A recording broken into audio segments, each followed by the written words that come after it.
Hey everyone, I hope you're having a wonderful day so far. My name is Alyssa, and for today's fun project, we are going to be looking at rain clouds. Now, you're probably wondering, how do rain clouds produce rain? Where does rain come from? We are going to answer all of these questions and more as we go through a fun, simple science project, and we're going to do our background information as well. So I hope you guys are ready for this fun project. Ready? Let's go. All right, so starting off our background information, we're going to learn more about the water cycle and how rain clouds are formed. Now, you're probably curious what the water cycle has to do with rain clouds. Well, as we will come to find out, the water cycle plays a huge aspect in rain clouds. Some definitions we're going to need to know before jumping into our material include the water cycle, which is the path that all water follows as it moves around the earth in different states. Evaporation, energy from the sun that heats up the surface of the earth, causing the temperature of the water in our rivers, lakes, and oceans to rise.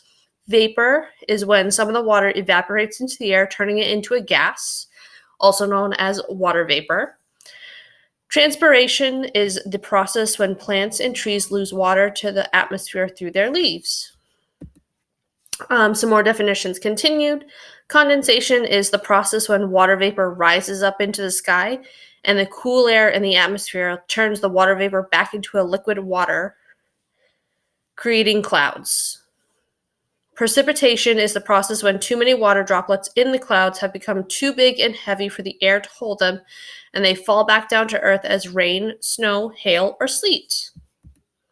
Now, taking a little bit more of the water cycle, we know that the water cycle is how the world's water moves between lakes, rivers, oceans, the atmosphere, and the land, and it's an ongoing cycle. It's continuous. It never stops moving.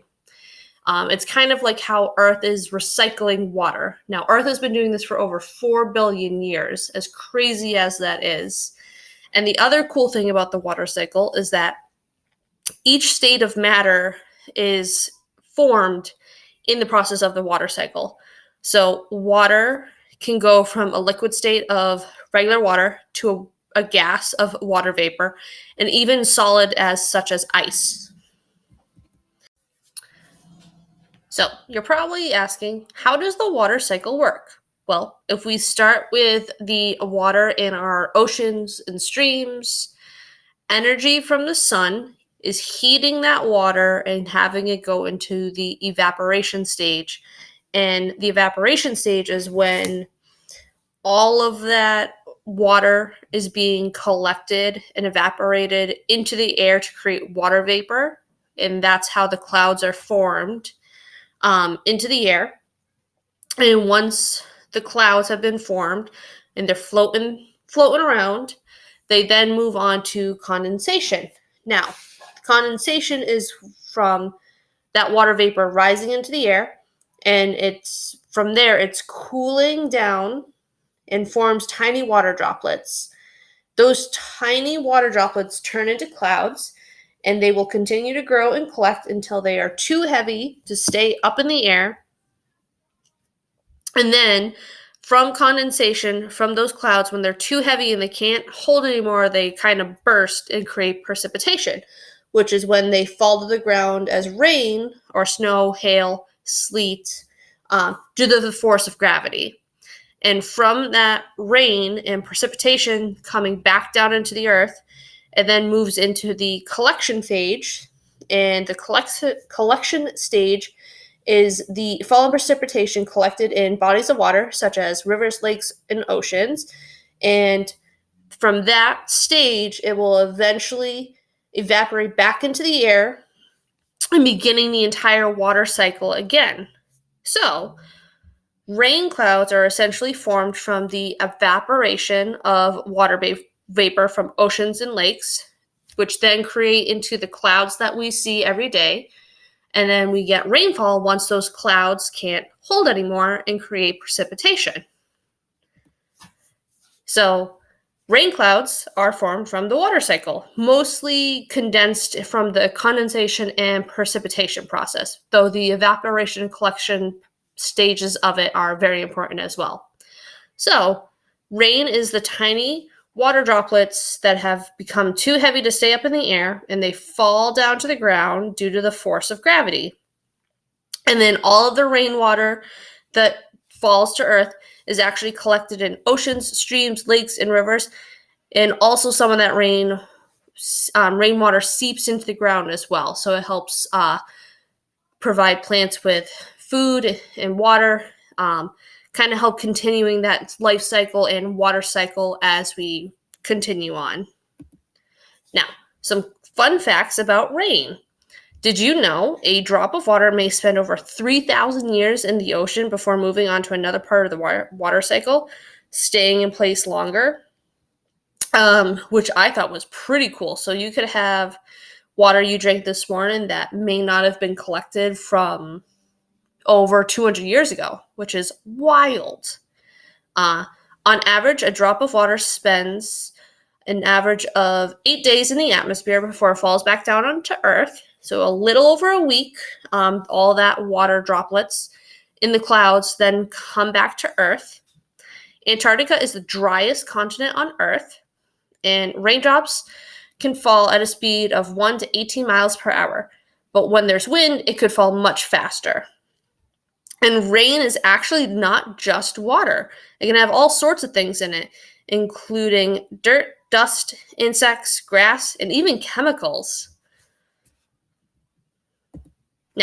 Now that we've gone over some background information on our water cycle, as well as the rain clouds and some fun rain cloud information, for our rain cloud in a jar experiment, the materials we are going to need include a large jar or a mason jar, shaving cream, preferably not the gel version. You're going to want the white, soft, fluffy one, gel food coloring or washable watercolors.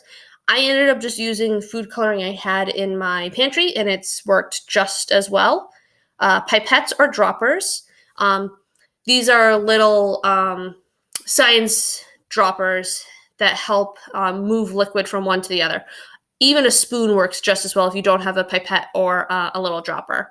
You're going to need a small cup of extra water or a small bowl, and then you will also need water. All right. Now that we have our background information, we have all our materials collected, let's jump into our experiment and let's see how we can make rain fall in the house. Ready? Let's go. All right, guys, so I have gathered all of my materials for our experiment. I have already filled up my glass jar. I'm just using a regular mason jar, 3/4 full of water. I have grabbed my shaving cream, my food coloring. I have a spoon, extra paper towel. I couldn't find my little eyedropper or eardropper, so I found an extra medicine syringe. But if you have any extra like pipettes from like chemistry class or from chemistry kits, feel free to use those.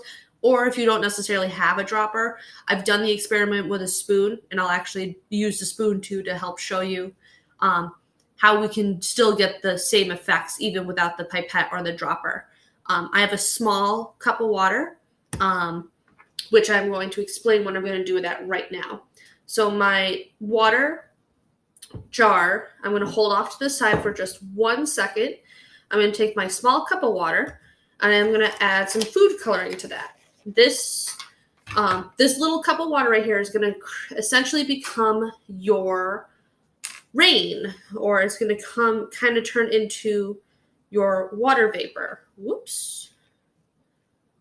So I just added 3 drops, which might have been a little too much. Just going to mix this together. Awesome. So I have that. And now, for the fun part, I'm going to take my shaving cream and I'm going to add some on top of my glass jar of water. You're going to want it so it's just sticking up over the edge of your cup. So if you need help from mom and dad, double check with them. Shaving cream should be super easy to clean up. Don't spray your siblings. Don't spray your parents with the shaving cream. I know it's fun. I know it's tempting, but you got to hold off. And also have mom and dad jump in too if they want to play around with the experiment too. All right, so I'm going to just shake the shaving cream up, and I'm going to quickly, whoops, there we are. So the shaving cream, looking at our glass jar, so the shaving cream is our cloud. We have our water under here. So now that we have added our shaving cream into our glass of water, we're going to take our pipette, or I'm going to take my little syringe, fill it up with water that you added the food coloring to, and then you are just going to slowly add drops into your cloud. Now, as you start filling up your shaving cream cloud with the food coloring water process, the more you add, it's almost like the water vapor that we have. So it's going to end up becoming heavier the more we add to it. And you might start seeing it a little bit. I'm going to add a little bit more. But keep adding. Oh, there we go. So once you start adding in your water food coloring, you're going to start noticing some of the food coloring water start raining down into your glass jar. Now, how does it do this? How does this work? It's kind of like your water cycle that we went over a little bit before. So the clear water that we have right here is considered your air. The shaving cream is your cloud, and your water in the little food cup that we have. So the more water that we add to our cloud, it's essentially becoming that heavy particles of the water vapor in the cloud. And then once they get too heavy and it can't hold it anymore, then it starts falling down and raining into our glass jar. Now, I know it's really hard to see through the screen, the results, but definitely go around and play around with this. You're going to see much better effects on your end than through my computer screen. And just keep slowly adding more water with the food coloring.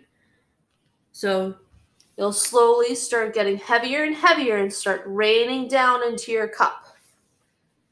And again, if you don't have the pipette, the syringe, little medical syringe that I took from my daughter's clean medicine, even a spoon works as well. Just take a little bit and gently pour it over your rain cloud. Now, I'm curious to hear your thoughts. So we know that our shaving cream represents the cloud and the water represents the air. So as we're adding the colored water, which represents the rain, and once the rain starts making the cloud heavy, that's how it falls. And then it'll rain down into the jar. So I'm curious to hear your results. Oh, see, now I got more rain going. Slowly raining over here. I'm curious to hear your thoughts. Were you able to get your rain cloud to rain? Did you learn something about the water cycle? Did you know that we recycle water every single day that we use it, which is wild? Let me know in the comments below if you enjoyed this video, if this is something you'd like to learn more about, or if you had fun making it rain in your own house. Have a great day, guys. Bye.